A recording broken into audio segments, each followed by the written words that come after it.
Assalamualaikum warahmatullahi wabarakatuh.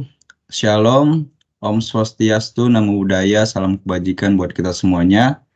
Kami dari kelompok 10 akan merepresentasikan project management plan kami dengan judul adalah Sistem Informasi Pengawasan Pekerjaan Infrastruktur.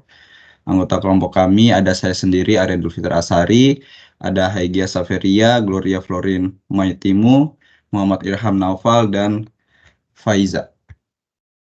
Yang pertama mengenai pengenalan dari proyek ini, kami mengambil proyek ini dari aplikasi atau dari website PS kalau nggak salah namanya. Nah, di sini tuh dalam meningkatkan efektivitas dari efisiensi administrasi, pengelolaan dan pengawasan program pembangunan infrastruktur di lingkungan Dinas Perumahan, Kawasan, Permukiman dan Pertahanan, diperlukan adanya sebuah website atau sebuah sistem yang digunakan untuk menunjang tujuan-tujuan yang tadi telah disebutkan. Nah, aplikasi web yang akan dibangun ini akan memonitoring dan melakukan evaluasi atau MONEV terhadap program pembangunan infrastruktur. Nah, di samping itu juga Dinas Perumahan, Kawasan, Permukiman dan Pertanahan saat ini mendapat mandat baru dari Wali Kota untuk melakukan pengawasan terhadap capaian program pembangunan infrastruktur. Nah, dalam rangka efektivitas tersebut, dilakukanlah pengawasan terhadap pelaksanaan proyek tersebut. Nah, salah satunya adalah aplikasi yang menjadikan proyek untuk mendukung segala proses pekerjaan yang dilakukan. Nah, yang kedua di sini ada project scope management, di mana terdapat work breakdown structure-nya. Di sini ada beberapa poin. Yang poin pertama mengenai pencapaian, terus ada perancangan sistem, pengembangan sistem, pengujian, kemudian pelatihan pengguna, penerapan dan juga evaluasi. Nah, di sini juga ada beberapa poin-poinnya seperti gimana kita mengidentifikasi tujuannya, menganalisa kebutuhan, dan segala macamnya. Dalam perancangan sistem juga terlebih seperti membuat arsitektur teknis dari aplikasinya, membuat aplikasi UI-nya, UI UX-nya atau mendesain antara muka penggunanya, kemudian pengembangan sistemnya kita mengidentifikasi lingkungan pengembangannya, implementasi codingan yang sesuai dengan desain, kemudian integrasi modul-modul dan segala macamnya. Kemudian di sini ada pengujian yang melakukan unit testing, integration testing hingga nanti ke user acceptance testing. Kemudian ada pelatihan pengguna, kita melatih pengguna siapa stakeholder yang terlibat menggunakan aplikasi atau website yang dibangun. Kita ada pelatihan di sana, kemudian ada penerapan untuk proses deployment, konfigurasi, dan juga pasca deployment. Kemudian ada evaluasi, di mana nanti adanya monitoring dan evaluasi sistem.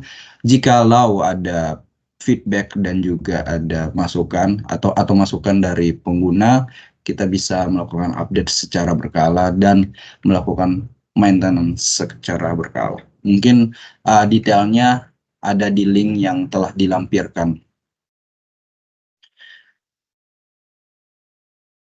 Oke, mungkin itu aja dari saya. Kemudian selanjutnya akan dilanjutkan oleh rekan saya. Baik, untuk poin 3 yaitu project time atau timeline-nya sendiri, kami membagi ke dalam beberapa fase seperti di WBS tadi. Untuk fase pertama yaitu perencanaan, kami mengambil 2 pekan awal dari total kurang lebih ada 10 pekan. Kemudian masuk ke perancangan sistem membutuhkan 3 minggu, yaitu mulai dari minggu pertama sampai minggu ketiga di bulan Maret. Kemudian untuk fase pengembangan, itu akan memakan sekitar 4 minggu, yaitu dari minggu ketiga bulan Maret sampai dengan minggu kedua bulan April.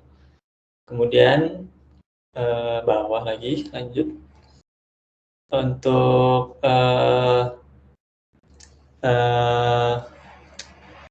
pelatihan pengguna itu memakan 1 minggu, penerapan juga 1 minggu, dan evaluasi di akhir itu membutuhkan 1 minggu. Kemudian untuk cost dari project ini sendiri, kami juga sudah merencanakannya sesuai dengan fase-fase dan tiap tahapan. Bisa ke bawah.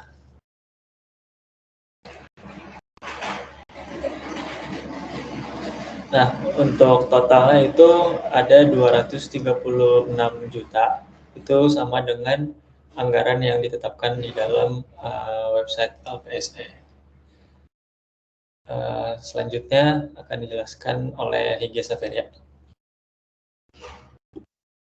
Terima kasih. Selanjutnya saya akan menjelaskan tentang Project Quality Management, di mana pada tahap yang pertama, seperti yang tadi dijelaskan, ada tahap perencanaan, di mana pada tahap perencanaan ini kita menetapkan standar kualitas untuk deliver proyek, lalu ada mengidentifikasi proses dan aktivitas yang diperlukan untuk mencapai standar dari kualitas tersebut. Lalu selanjutnya mengembangkan rencana kualitas yang mendokumentasikan strategi untuk mencapai standar kualitasnya. Lalu selanjutnya ada perancangan sistem. Di sini untuk memastikan bahwa desain sistem ini memenuhi standar kualitas.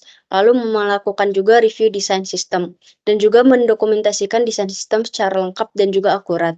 Selanjutnya ada pengembangan sistem, di mana di sini menerapkan praktik pengembangan perangkat lunak yang baik untuk memastikan kualitas kode yang dihasilkan. Lalu dilakukan juga pengujian unit dan pengujian sistem. Lalu untuk implementasi sistem, mengembangkan rencana implementasi yang memastikan transisi yang mulus ke sistem baru. Di sini juga melatih pengguna untuk menggunakan sistem baru dan juga memberi dukungan kepada pengguna selama proses implementasi. Lalu selanjutnya ada operasi dan pemeliharaan sistem, di mana di sini tahap untuk memantau kinerja sistem dan mengidentifikasi potensi masalah kualitas. Dilakukan juga pemeliharaan sistem secara berkelanjutan dan mengatasi masalah kualitas yang timbul. Lalu ada manajemen resiko, di sini mengidentifikasi resiko yang mungkin berdampak pada kualitas proyek, lalu mengembangkan rencana dan mengelola resiko, serta meminimalisir dampaknya.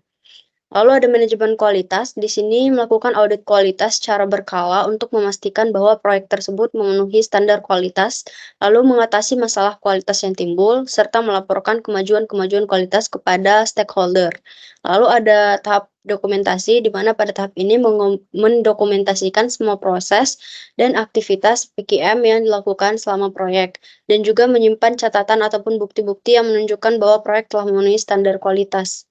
Lalu yang tahap terakhir itu ada komunikasi dan stakeholder management, di mana di sini berkomunikasi secara efektif dengan stakeholder tentang status kualitas proyek, mengelola ekspektasi stakeholder, dan juga menyelesaikan konflik yang mungkin timbul antara stakeholder terkait kualitas proyek. Lalu yang selanjutnya ada Project Human Research Management, di mana pada tahap perencanaan ini kita menetapkan kebijakan ataupun prosedur untuk mengelola biaya proyek, lalu mengidentifikasi sumber daya yang lakukan dan memperkirakan biayanya, serta menyusun anggaran proyek. Nah, pada perancangan sistem, itu merancang arsitektur sistem yang sesuai dengan kebutuhan proyek, merancang database, dan UI. Lalu untuk pengembangan sistem, ini mengembangkan kode dan juga menguji sistem. Lalu untuk implementasi sistem, ini memasang sistem di lingkungan produksi, melatih pengguna, dan melatih pengguna itu selama proses implementasi.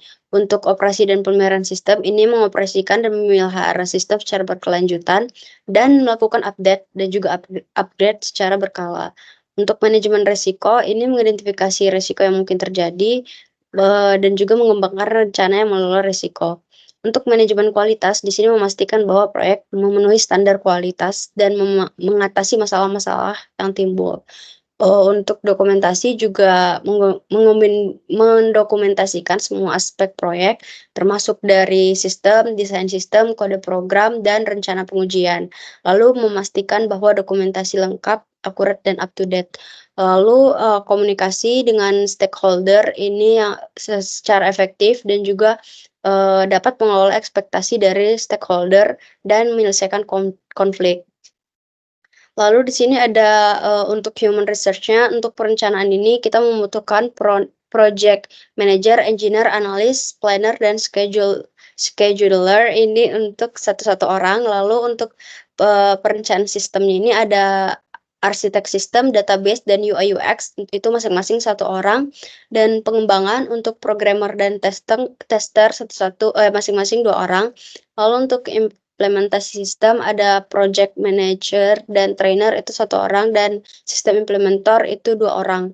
Lalu ada untuk operasi dan pemeliharaan sistem, ada administrator sistem dan helpdesk itu masing-masing 1 orang, dan juga untuk manajemen risiko terdapat project manager dan risk analyst masing-masing 1 orang, dan untuk manajemen kualitas terdapat QA engineer yaitu 1 orang, dan untuk dokumentasi terdapat technical writer yaitu 1 orang, dan komunikasi dan stakeholder management ini terdapat project manager dan communication specialist ini masing-masing 1 orang.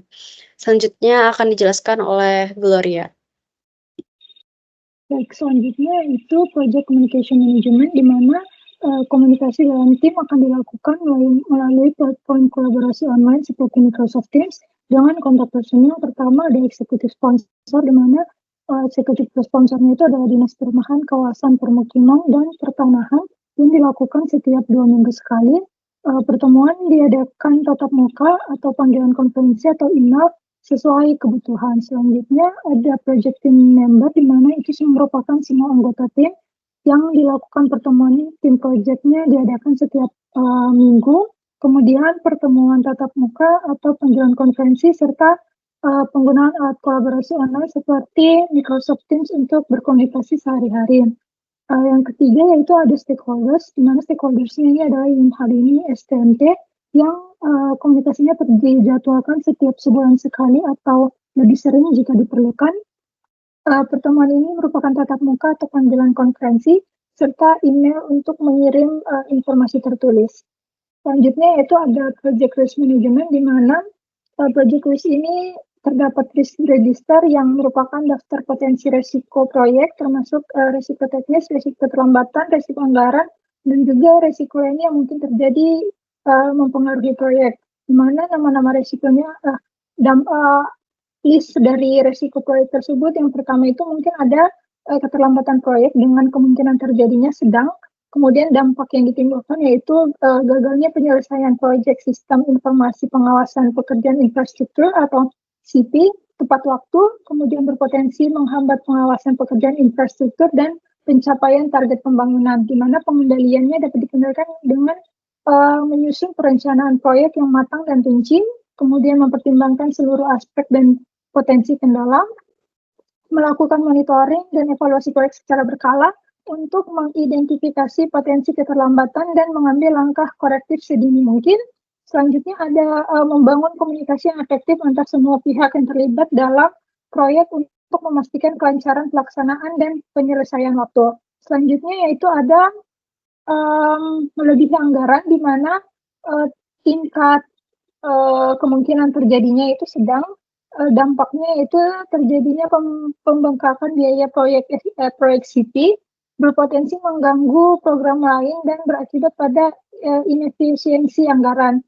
Untuk pengendaliannya yang bisa dilakukan yaitu melakukan perhitungan anggaran proyek secara cermat dan teliti, mempertimbangkan seluruh komponen biaya yang diperlukan, kemudian melakukan kontrol dan monitoring terhadap penggunaan anggaran proyek secara berkala untuk memastikan efisiensi dan menghindari pemborosan. Yang ketiga yaitu mencari alternatif solusi yang lebih hemat biaya jika memungkinkan tanpa mengabaikan kualitas dan fungsionalitas proyek. Yang ketiga itu adalah kegagalan proyek, di mana kemungkinan terjadinya rendah dengan dampak gagalnya proyek itu secara keseluruhan yang mengakibatkan pada kerugian finansial yang besar dan kegagalan dalam mewujudkan sistem pengawasan pekerjaan infrastruktur yang efektif.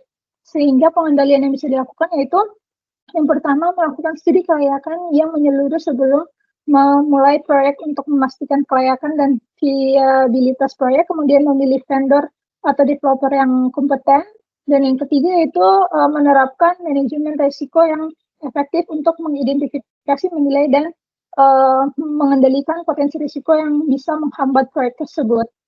Risiko yang keempat yang memungkinkan terjadi yaitu kegagalan sistem, di mana tingkat terjadinya sedang dengan dampaknya ketidakmampuan sistem untuk beroperasi sesuai spesifikasi yang sudah ditetapkan. Kemudian langkah pengendaliannya yaitu melakukan pengujian seluruh sistem sebelum diluncurkan, dan juga menyiapkan backup sistem yang teratur dan mengimplementasikan mekanisme pemulihan bencana atau disaster recovery.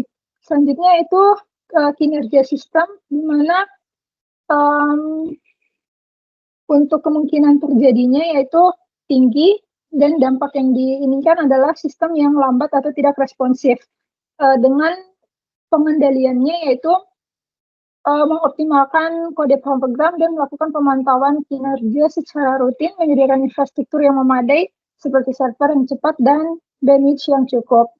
Yang keenam yaitu adalah keamanan data, di mana tingkat terjadinya mungkin sedang, yang berdampak pada kebocoran atau pencurian data, sehingga langkah ininya adalah mengimplementasikan enkripsi data, melakukan audit keamanan secara berkala, dan juga menggunakan firewall dan sistem deteksi intrusi. Selanjutnya itu adalah ketersediaan sumber daya, di mana tingkat terjadinya itu rendah. Kemudian dampak yang diinikan adalah kekurangan tenaga kerja atau keahlian yang diperlukan dalam menghambat progres proyek, sehingga langkah pengendaliannya yaitu merekrut tenaga kerja tambahan atau outsourcing, kemudian melakukan pelatihan dan pengembangan sumber daya manusia, dan juga melakukan tenaga ahli dari pihak ketiga jika diperlukan. Yang kedelapan yaitu kurangnya pelatihan dan dukungan pengguna, di mana tingkat kemungkinannya itu rendah. Dampak yang ditimbulkan adalah pengguna yang tidak mendapatkan pelatihan yang memadai mungkin tidak dapat memanfaatkan sistem dengan efektif, sehingga langkah pengendalian yang bisa dilakukan yaitu menyediakan pelatihan berkelanjutan, membuat materi pelatihan yang komprehensif, dan juga menyediakan dukungan teknis dan bantuan pengguna. Yang ke-9 yaitu regulasi dan kebijakan, di mana tingkat terjadinya rendah, dengan dampak perubahan regulasi atau kebijakan yang tidak diantisipasi dapat mengakibatkan proyek tidak sesuai dengan aturan hukum, di mana langkah pengendaliannya yaitu melakukan pemantauan regulasi secara rutin, melakukan penyesuaian cepat terhadap perubahan regulasi, dan juga berkoordinasi dengan pihak hukum untuk memastikan kepatuhannya. Dan yang terakhir yaitu terjadinya bencana alam, di mana tingkat kemungkinannya terjadinya itu rendah. Yang dampak yang diakibatkan yaitu bencana alam mungkin seperti banjir atau gempa bumi, dan juga langkah pengendaliannya yaitu menyusun rencana kontingensi, mengasuransikan proyek terhadap risiko bencana alam, dan juga menyediakan backup off-site untuk data dan sistem. Selanjutnya yaitu adalah matriks resiko, di mana matriks yang menilai tingkat dampak dan probabilitas dari setiap risiko yang terdaftar, sehingga dapat ditentukan risiko mana yang perlu kita perhatikan lebih lanjut. Di mana pada risiko keterlambatan proyek, kemungkinan dari skala 1-5 angkanya di 3 dengan dampaknya 5. Jadi jika tingkat risikonya itu 15, hingga itu menjadi kategori risiko yang tinggi. Dengan langkah mitigasinya, manajemen waktu yang efektif dan buffer waktu. Untuk melebihi anggaran, tingkat kemungkinannya 3, dampaknya 4. Jadi jika dikalikan tingkat risikonya itu 12, sehingga kategori risikonya di tingkat sedang. Dengan langkah mitigasinya, pengendalian biaya dan monitoring anggaran. Risiko yang ketiga yaitu kegagalan proyek, dengan kategori risiko sedang, dan langkah mitigasinya memecahkan masalah yang mengakibatkan pada kegagalan proyek. Yang selanjutnya itu kegagalan sistem, di mana tingkat risikonya tinggi, dengan langkah mitigasinya pengujian menyeluruh backup sistem.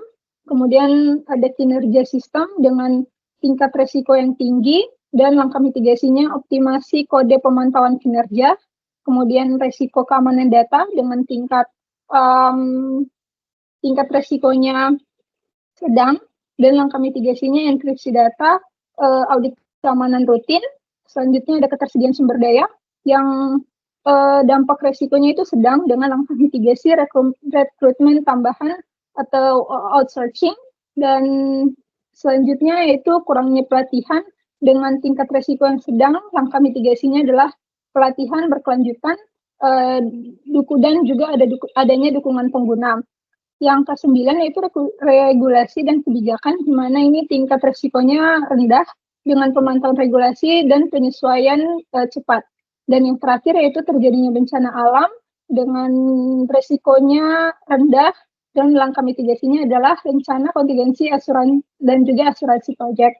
Berdasarkan matriks risiko di atas yang sudah dibuat, risiko yang dapat kemungkinan terjadi tinggi dan dampak yang signifikan harus menjadi prioritas utama untuk kita kendalikan. Selanjutnya akan dijelaskan oleh teman saya, Faiza. Baik, saya akan menjelaskan tentang Project Procurement Management. Berikut adalah yang dibutuhkan untuk proyek sistem informasi pengawasan kerja infrastruktur. Yaitu pertama ada server Dell PowerEdge R740, yang kedua itu laptop Dell XPS 15, ketiga Cisco router ESR 4451, habis itu Cisco Switch Calestis 9300, setelah itu Google Cloud, setelah itu Western Digital MyCloud X2 Ultra Storage, setelah itu MPC Smart UPS 1500 FVA, setelah itu Microsoft SQL Server, setelah itu Visual Studio Code, setelah itu GitHub Enterprise, dan terakhir itu Jira. Yang ke-10 saya ingin menjelaskan tentang Project Stakeholder Management. Yang pertama itu ada Stakeholder Register. Untuk bagian-bagiannya yaitu pertama ada Muhammad Irham Naufal sebagai Project Manager dan contact information-nya yang tertera. Yang kedua itu ada Arya Dul Fitri, itu posisinya sebagai software developer dan dia sebagai team member. Setelah itu ada Higya Safiria, posisinya sebagai deployment specialist. Project itu team member, project role ya. Habis itu setelah itu ada saya, Faiza Putri Zulfikar, posisinya itu monitoring dan evaluation specialist, project role-nya itu team member. Yang terakhir itu ada Gloria Florin Maitimu, dia itu posisinya quality assurance engineer, project role team member. Untuk kedua itu matrix stakeholder, measure of success-nya itu yang pertama itu waktu, priority-nya itu yang pertama expectation-nya itu proyek selesai dalam 60 hari tanpa keterlambatan. Guidelines-nya buat jadwal proyek yang rinci dan monitor kemajuan setiap hari. Untuk harga itu biaya proyek tidak melebihi anggaran yang lebih dari yang telah ditetapkan. Habis itu lakukan kontrol biaya ketat. Yang ketiga itu sistem functionally. Itu sistem informasi memiliki semua fitur yang dijanjikan dan berfungsi dengan baik. Itu buat spesifikasi fungsional yang jelas, adakan tes Q&A dan validasi fitur secara menyeluruh. Habis itu ada user satisfaction, itu prioritinya kedua, pengguna akhir merasa puas dengan kemudahan penggunaan dan performa sistem. Caranya itu adakan sesi pelatihan dan demo untuk pengguna akhir untuk melakukan survei kepuasan pengguna setelah peluncuran. Setelah itu ada regulatory compliance, sistem sesuai dengan semua peraturan dan standar yang berlaku. Caranya libatkan ahli kepatuhan regulasi selama pengembangan. Habis itu ada data security, itu data pengguna dan proyek terlindungi dengan baik dari ancaman keamanan. Caranya itu implementasikan praktik keamanan terbaik, adakan audit keamanan berkala. Setelah itu ada scalability dan performance, prioritinya itu kedua, artinya sistem mampu menangani peningkatan jumlah pengguna dan data tanpa degradasi performa. Caranya itu rancang arsitektur yang scalable. Yang terakhir itu ada, kedua dari terakhir itu ada training dan support. Itu prioritinya kedua. Artinya tim dan pengguna akhir mendapat pelatihan dan dukungan yang memadai untuk menggunakan sistem. Caranya itu sediakan modul pelatihan dan sesi Q&A dan pastikan ada tim dukungan yang responsif. Yang terakhir itu risk management, priority ke-1. Artinya itu fungsinya risiko proyek diidentifikasi dan dikelola secara proaktif untuk menghindari dampak negatif daripada proyek. Caranya itu buat rencana manajemen resiko, adakan review resiko secara berkala dan update mitigasi resiko. Sekian dari kelompok 10, kurang lebihnya mohon maaf, terima kasih.